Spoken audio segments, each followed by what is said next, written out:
I glimpse countless dwellings terraced on the side of a mountain in an assortment of beautiful pastels. I see cliffside lemon groves and vineyards. I can also feel the caress of the gentle Mediterranean breeze on my face. This can only mean one thing. We have arrived in Positano.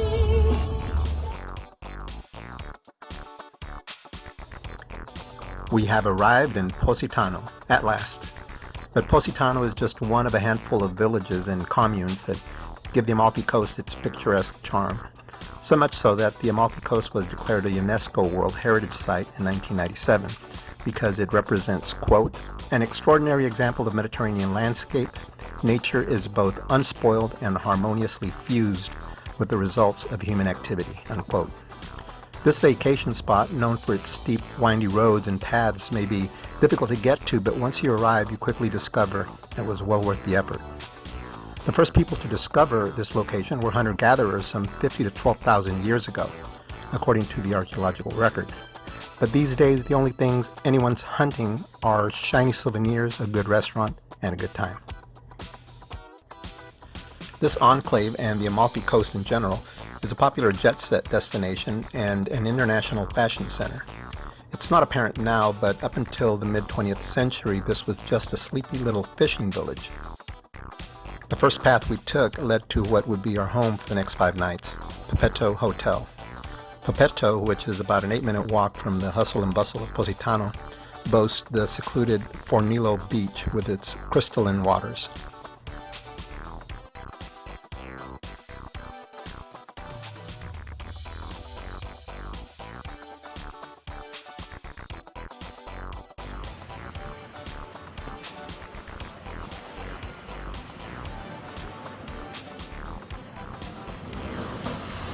Our second-floor room offered a breathtaking view of Fornillo Beach under an azure sky and mingled with the sound of emerald blue waters lapping its pebbly shore.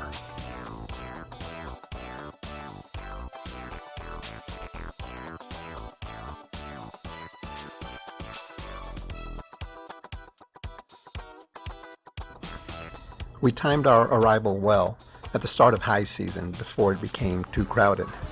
The Sunday we arrived, there was a large Italian family gathered to celebrate a child's first communion.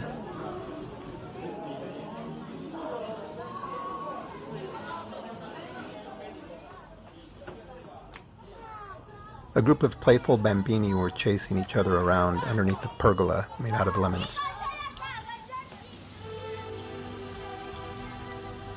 We made our way to Positano Bay along a path called Via Positano of America, which takes its name from the exodus of locals that took place here in the 19th century. It's a lovely seaside walkway that rises and falls past small inlet, prickly pears, and lush pine trees. The port was already bustling with activity when we arrived. In Roman times, during the 1st century BC, well-clad Romans built their luxury villas on these steep cliffs. In other words, the area's commanding views have been attracting people here for more than 2,000 years. After a quick bite, we began our excursion for the day, which would be leisurely. We would aimlessly walk along the cafes and boutiques, taking in the sights and sounds of these busy streets until we felt the urge to stop.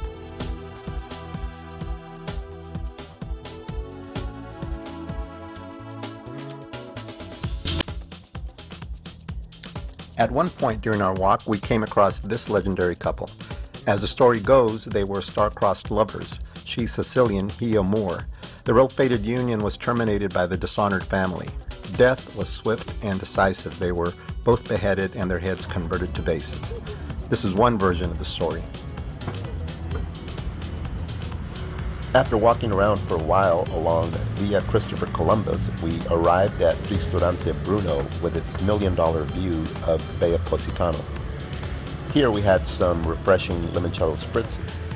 This tasty treat is so embedded in the Italian culture that there exists a spirited dispute between Sorrento, Capri, and Amalfi regarding its provenance. One easy recipe mingles 3 ingredients: limoncello liqueur, Prosecco, and club soda. Pour that over ice, add a lemon peel for garnish, and enjoy.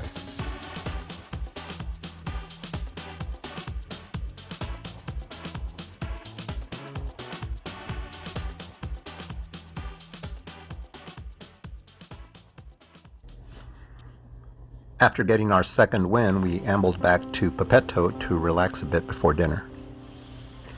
From our balcony, we could see a Torre de Guardia, or watchtower, one of 3 along the coastline. These lookout points harken back to the time of conquest and piracy, but they haven't outlived their usefulness. Another tower, the Torre Trasita, was sold and is now used as a private residence. Our first night in Positano would be low-key since we'd already had a full day, so a peaceful dinner downstairs at the hotel was an easy decision. Our waiter, not him, this guy was just one of the feral cats that call this place home. Our waiter recommended the pork and the fish of the day with gnocchi or dumplings.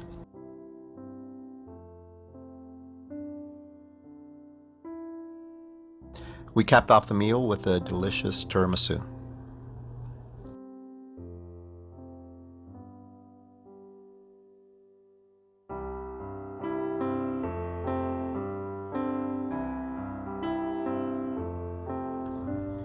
Day 1 in Positano was in the books, and it had been everything we expected.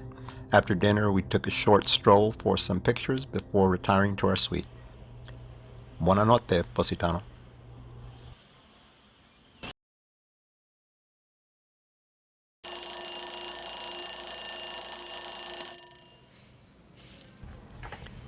Buongiorno, Positano. It was another beautiful day in paradise. We took our time getting ready for our first full day here, but after a couple of cappuccinos, we were ready to hit the trail. Our excursion today would take us to Amalfi by ferry, then Ravello by taxi, where we would visit the public gardens of Villa Cimbrone. While we waited for the ferry, we admired the beautiful scenery and contemplated the town's early history.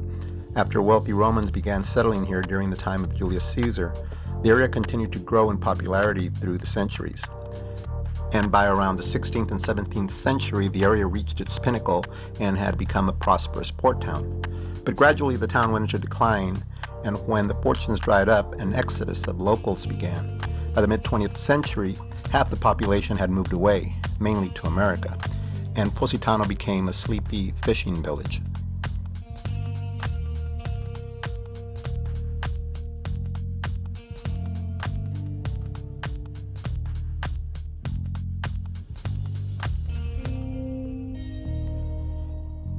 During the time the town languished in obscurity, John Steinbeck, Pulitzer and Nobel laureate, spent a holiday here, then wrote about Positano in Harper's Bazaar in 1953.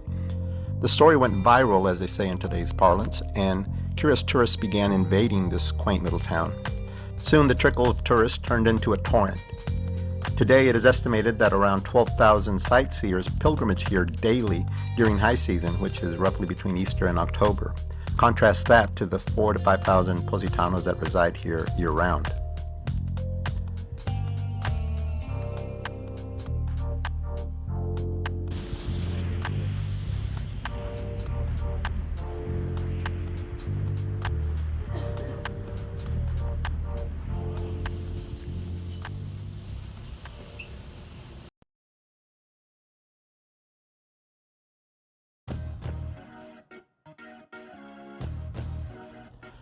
Our taxi dropped us off in the center of Ravello, and from there we began our 10-minute trek to the gardens.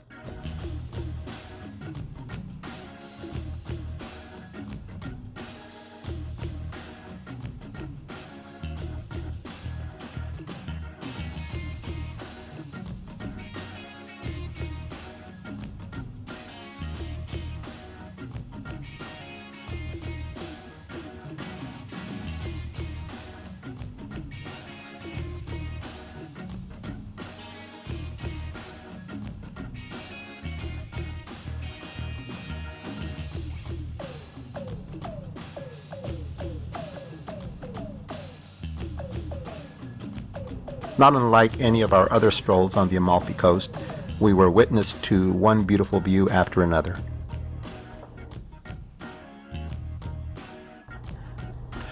Ultimately, we arrived.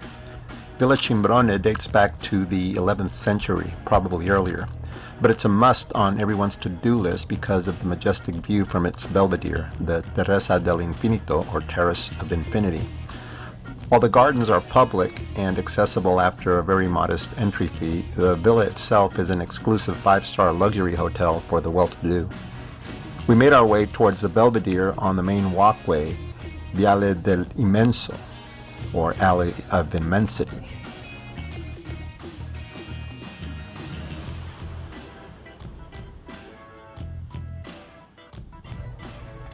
Most of the improvements made to Cimbrone were done at the behest of Ernest Becket shortly after he purchased the property in 1904, especially the gardens, which have a rich history of attracting intellectuals, writers, and entertainers. It was a well-known retreat for members of London's Bloomsbury Group, composed of Virginia Woolf, E.M. Forster, and John Maynard Keynes, among others. Humphrey Bogart and Peter Lorre were here on location in Ravello, shooting the 1953 movie Beat the Devil.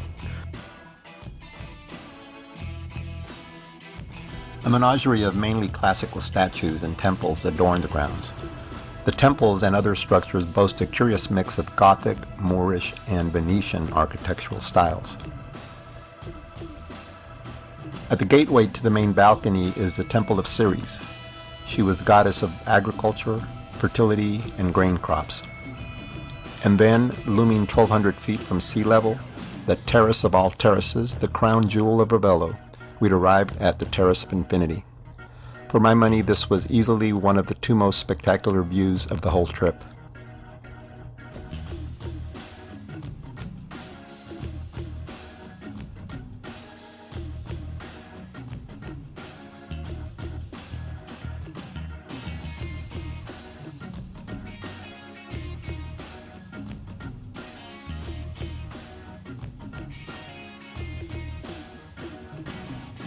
The day's hazy conditions prevented an ideal view from the terrace, but on a clear day it can be breathtaking. Mother Nature's very own infinity pool.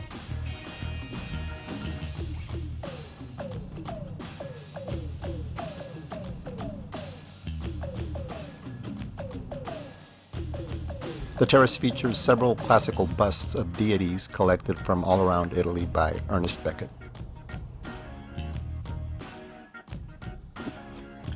We followed the main path that leads from the balcony and found our way here, the Temple of Bacchus, also known as Dionysus. He is known as a Greco-Roman god of many things, including wine, festivity, ritual madness, and theater. The temple bears an inscription on its frieze from the Latin poet Catullus. It reads, "Oh, what is more blessed than when the mind, cares dispelled, puts down its burden and we return, tired from our traveling, to our home to rest on the bed we had longed for." This inscription is significant because Becket's body rests at the base of the Temple of Bacchus. And a visit here wouldn't be complete without a little bacchanal mischief.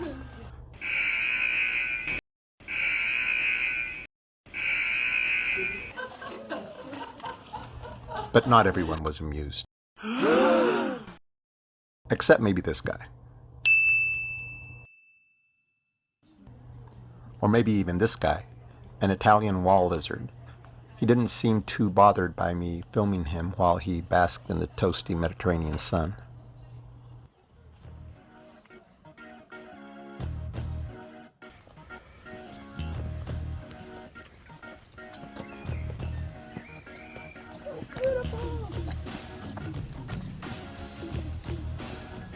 We spent perhaps an hour and a half at Cimbrone, but it was not long enough. The grounds are too large. We made time for the Rose Garden, the Terraza del Rose, and the so-called Tea Room, a Moorish-style pavilion. The eclectic mix of other crypts, statues, cisterns, temples, and cloisters reflected the Becket family's artistic preferences and whims.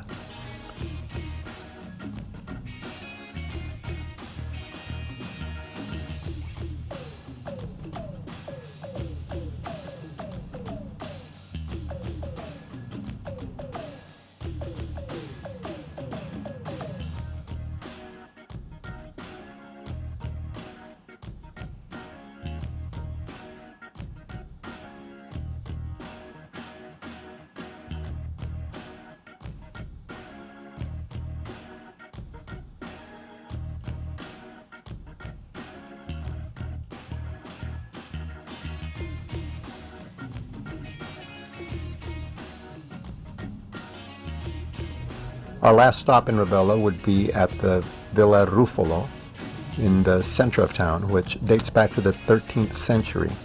But the layout you see today was created while Francis Reed, a Scotsman, owned the property in the middle of the 19th century. This stop is a must for shutterbugs. Pictures of the view from the terrace overlooking the Church of Annunciation with its dual domes, one a bell tower, are scattered across the internet. It's perhaps one of the most posterized pictures of the Amalfi Coast and a favorite subject for artists.